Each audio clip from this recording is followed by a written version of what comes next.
Shri Ravi Sharma, president IIT alumni association, doctor Ashish Chauhan, MD CEO national stock exchange, माननीय सांसद शशांक मणि त्रिपाठी जी, जिन लोगों को अभी सम्मानित किया गया, ऐसे सभी सम्मानित महानुभाव, सभागार में उपस्थित देवियों, सज्जनों और मित्रों,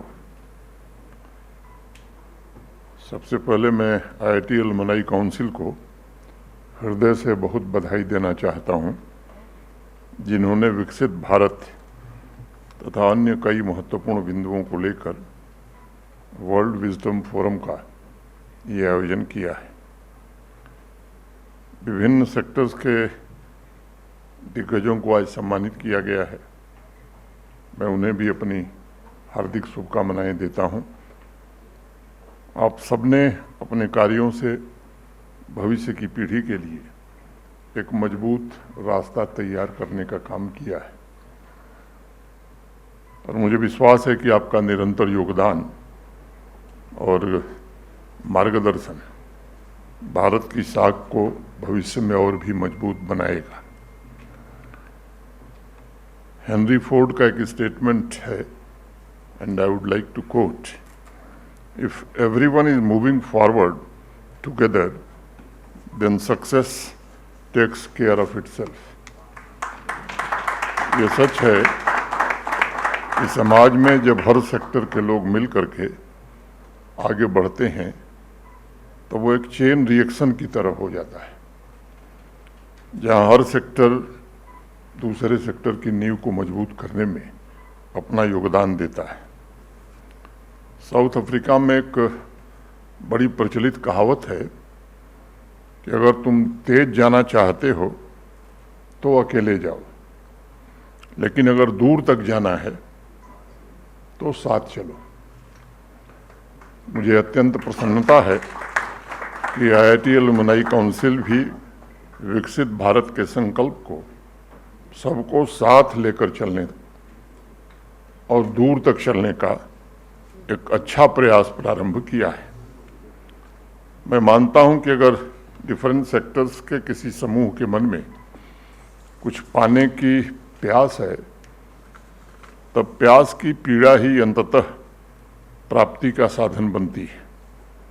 मैं समझता हूं कि जिस तरह मिट्टी में दबा हुआ बीज सीड अंकुरित होने के लिए व्याकुल रहता है, उसी तरह एक राष्ट्र की ऊर्जा अपने लक्ष्य को पाने के लिए अगर आकुल हो उठती है तो कुछ भी असंभव नहीं दिखता।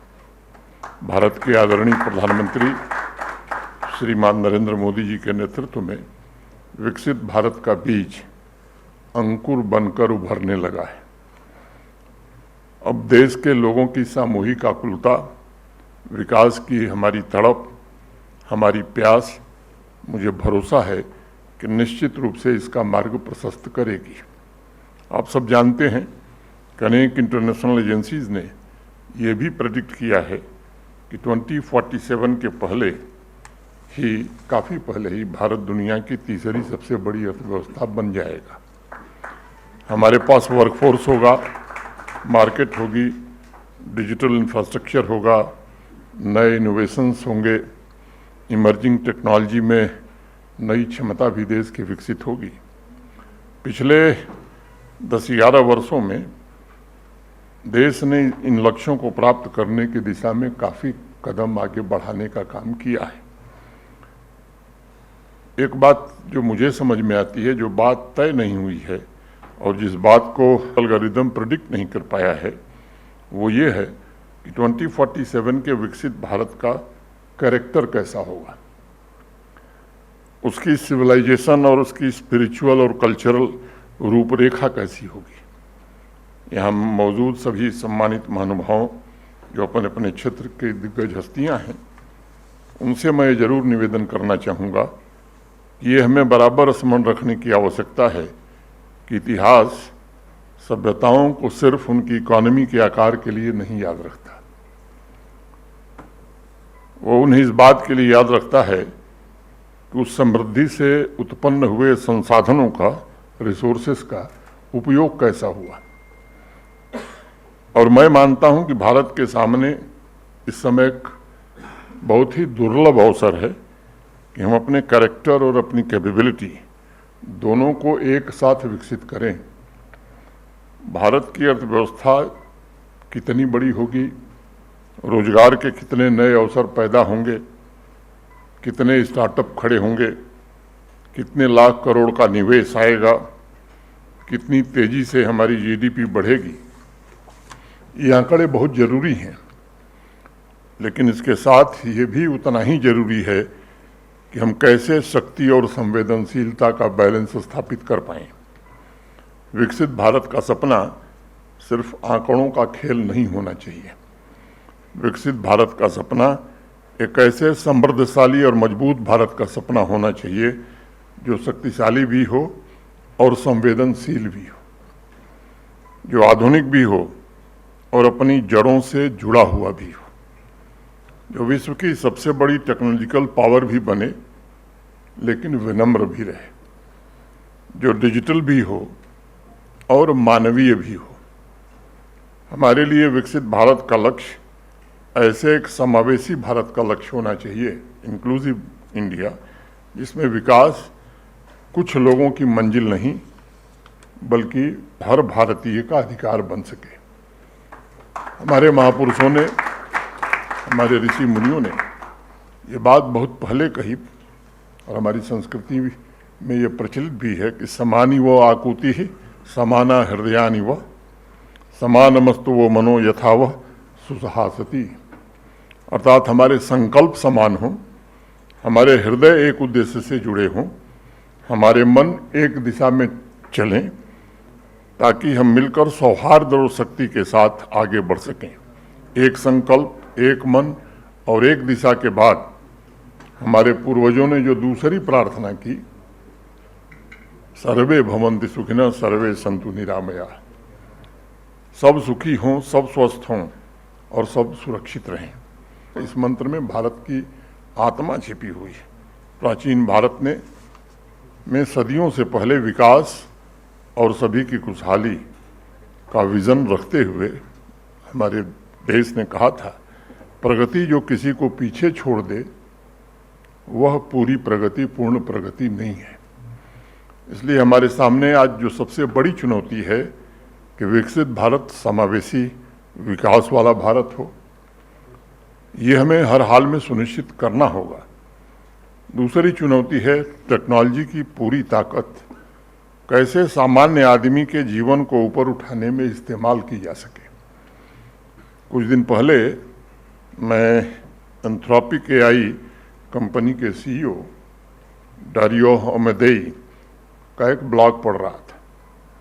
उसमें उन्होंने लिखा है कि humanity is about to be handed almost unimaginable power and it is deeply unclear whether our social, political and technological systems possess the maturity to wield it। ये सवाल आज समाज के सभी जिम्मेदार नागरिकों, खास तौर से टेक्नोलॉजी एक्सपर्ट्स, इंडस्ट्री की दिग्गज हस्तियों के मन में है कि कैसे टेक्नोलॉजी को नियंत्रित किया जाए, कंट्रोल किया जाए और उसका इस्तेमाल सामान्य आदमी के और राष्ट्र के विकास में उपयोग लाया जाए, जिससे सामान्य आम आदमी की क्वालिटी ऑफ लाइफ बेहतर हो सके। पिछले दिनों दो बड़ी चिंताजनक घटनाएं सामने आई हैं। ओपन एआई के दो मॉडर्न एआई मॉडल्स ने बिना किसी ह्यूमन इंटरवेंशन के अपनी तय सीमाओं को तोड़ करके एक दूसरी बड़ी एआई कंपनी के इंटरनल सर्वर को हैक कर लिया। उसके बाद एंथ्रोपिक कंपनी ने भी कहा कि उसके एक एआई मॉडल ने 3 कंपनीज के सिस्टम को हैक कर लिया था। गॉडफादर ऑफ एआई कहे जाने वाले जेफरी हिंटन कहते हैं कि टेक्नोलॉजी का असरदार तरीके से इस्तेमाल करने के लिए हमें हर संभव कोशिश करनी चाहिए, क्योंकि अनियंत्रित टेक्नोलॉजी बहुत खतरनाक साबित हो सकती है। इस दृष्टिकोण से भी विकसित भारत की यात्रा में टेक्नोलॉजी के कंट्रोल, टेक्नोलॉजी का समावेशी विकास के लिए इस्तेमाल जैसे बिंदुओं को लेकर के जो चिंताएं हैं, मुझे लगता है कि सभागार में उपस्थित सभी विद्वज्जनों से मेरा निवेदन होगा कि इस पर विचार भी करने की आवश्यकता है। इसके समाधान के रास्ते खोजने की भी अब जरूरत निश्चित रूप से महसूस की जा रही है। मोटे तौर पर अगर आप विचार करेंगे तो जो बातें ध्यान में आएंगी, जो मेरे ध्यान में है मैं उसका जिक्र करूंगा। रोजगार और भविष्य की दुनिया में नौजवानों के लिए एक बेहतर जगह कैसे निर्मित की जाए। हमारे पास दुनिया की सबसे बड़ी युवा आबादी तो है। ये सच है कि दुनिया का काम करने वाला तरीका भी बदल रहा है और तेजी से बदल रहा है। वो artificial intelligence, automation, emerging technology, industry और मार्केट, ये सब कुछ बदल रही है। और सबसे बड़ा बदलाव ये है कि जिस सीढ़ी से युवा पीढ़ी ऊपर चढ़ती थी, उसकी शुरुआती सीढ़ियां ही अब पूरी तरह बदल गई हैं। इसलिए हमें ये समझना होगा कि युवा जनसंख्या हमारी असली ताकत तभी बनेगी जब उसे बेहतर स्किल की ताकत में हम बदल सकें। और ये मुझे लगता है कि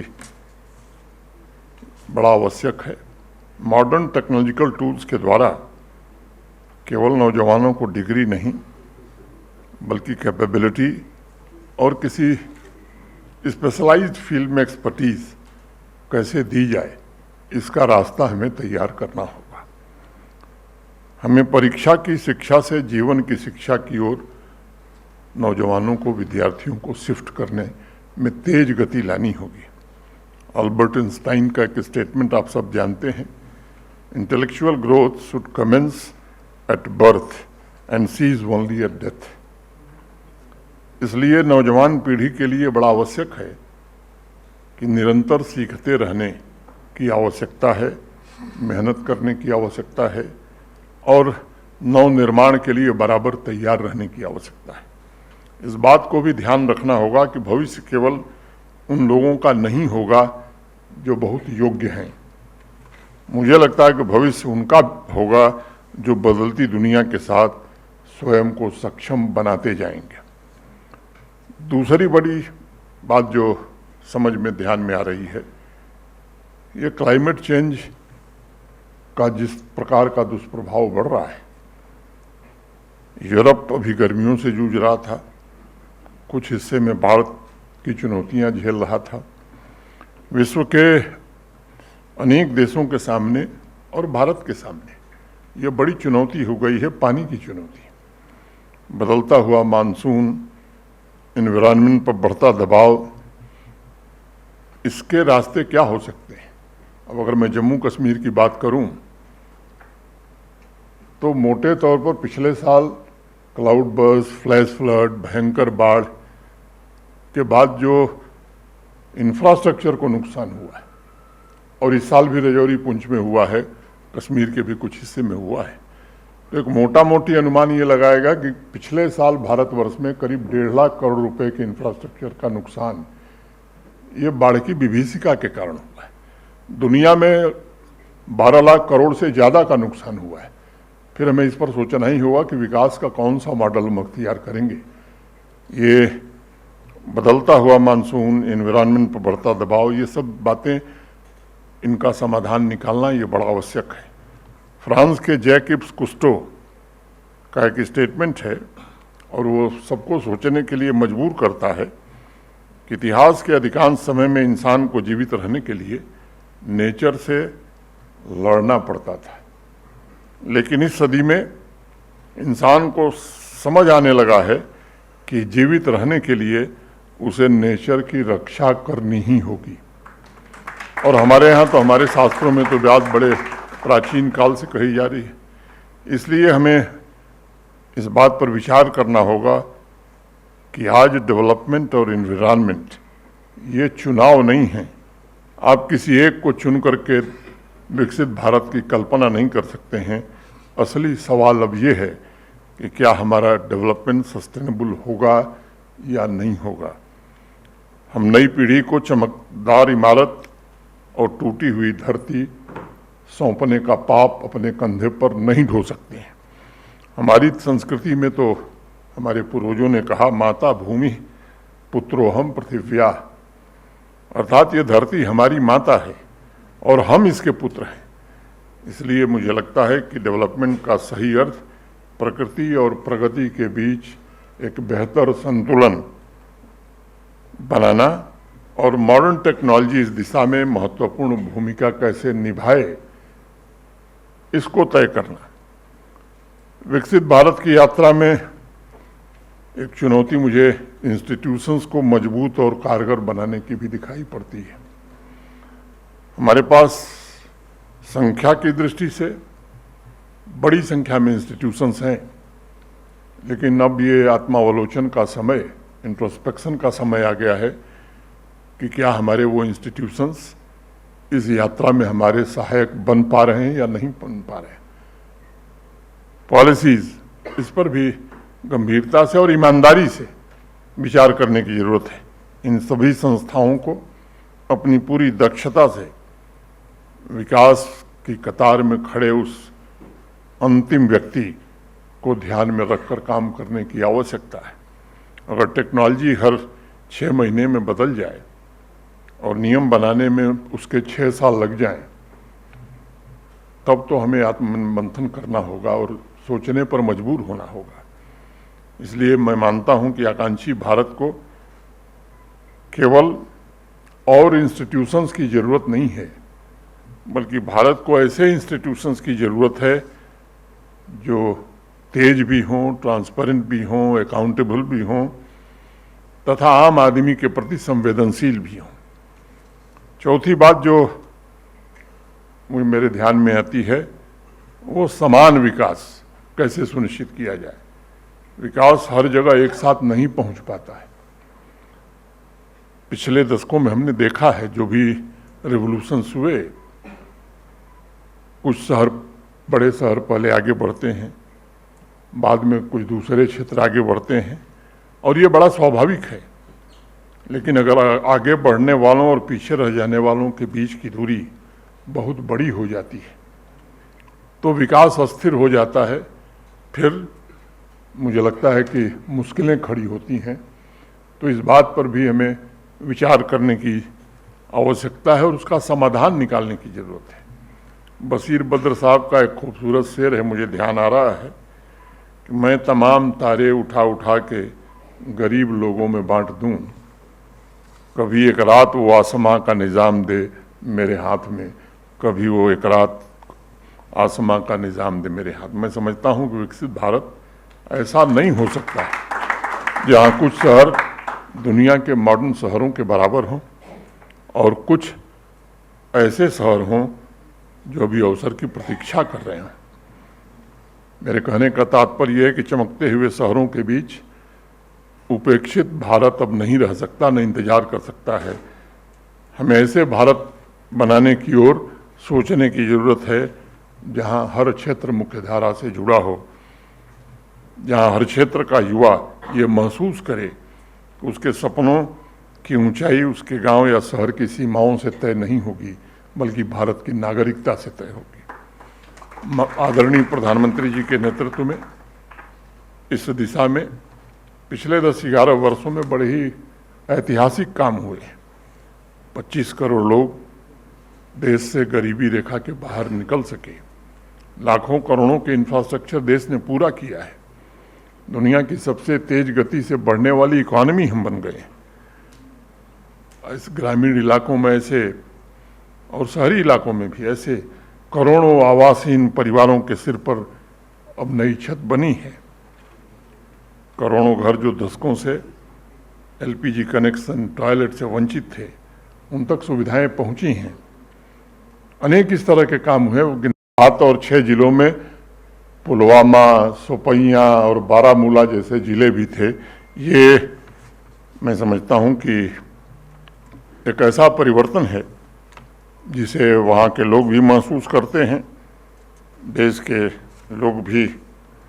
और ये मैं ज़रूर कह सकता हूँ कि जम्मू कश्मीर भी अब उस दिशा में आगे बढ़ रहा है कि विकसित भारत की यात्रा में वो भी योगदान करेगा और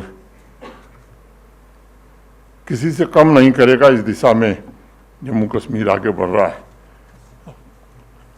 हमारी संस्कृति में ये बात कही गई है, लोकाः समस्ता सुखिनो भवन्तु, संपूर्ण संसार सुखी हो। यही विचार हमारे विकास का मार्गदर्शक होना चाहिए। आज यहाँ मौजूद हर महानुभाव किसी न किसी रूप में एक निर्माता है। कोई कंपनी चला रहा है, कोई टेक्नोलॉजी बना रहा है, कोई इंस्टीट्यूशन में पढ़ा रहा है या चला रहा है, कोई इन्वेस्टमेंट मार्केट को सशक्त बना रहा है, कोई एजुकेशन, संस्कृति, अध्यात्म में योगदान देकर विचारों को नया आकार दे रहा है। लेकिन इन सब अलग अलग कामों के द्वारा हम सब मिलकर एक कॉमन चीज बना रहे हैं, वह है भारत का भविष्य। और इसलिए मुझे लगता है कि हर एक नागरिक अपने आप से ये सवाल पूछे कि मेरा निर्माण समाज पर या देश पर क्या असर डालेगा, वह लोगों के जीवन को कैसे प्रभावित करेगा।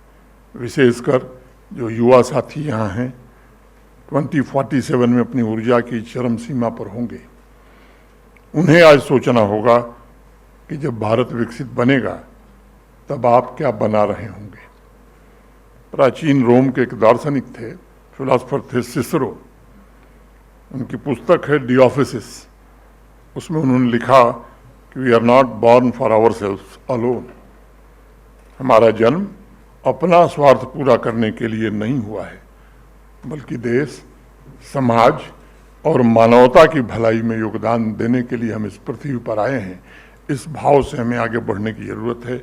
ये स्टेटमेंट हम सबको याद रखने की आवश्यकता है और ये मन में ये विचार गहरा रहना चाहिए कि 2047 का विकसित भारत ये 140 करोड़ भारतीयों के सपनों से बनेगा, जिसमें हर नागरिक ये महसूस करे कि विकसित भारत सिर्फ कुछ बड़े शहरों के लिए नहीं है, बल्कि ये छोटे शहरों, ग्रामीण इलाकों के लिए भी होगा। और मैं चाहूँगा कि 2047 में भारत जब अपनी स्वतंत्रता के 100 वर्ष पूरे करे, तब दुनिया ये गर्व से कहे कि एक महान सभ्यता ने भविष्य में प्रवेश किया है। ऋग्वेद में हमारे पूर्वजों ने प्रार्थना की, पक्षा वयो यथोपरि व्यस्य शर्म यक्षथ। जैसे पक्षी अपने बच्चों के सुख के लिए पंख फैलाते हैं, वैसे ही हम सबको सुख देने के लिए काम करें। यही ईश्वर से प्रार्थना करते हुए IIT एलुमनाई काउंसिल और सभागार में उपस्थित सभी सम्मानित महानुभावों से निवेदन होगा कि अपने निर्माण, अपने टैलेंट, अपने योगदान के पंख से पूरे भारत माता और भारत के नागरिकों को सुख प्रदान करने में हम सब जुटें। आपने मुझे सुना, मुझे आमंत्रण दिया। आप सबके प्रति हृदय से कृतज्ञता ज्ञापित करते हुए बहुत बहुत धन्यवाद। जय हिंद, जय भारत।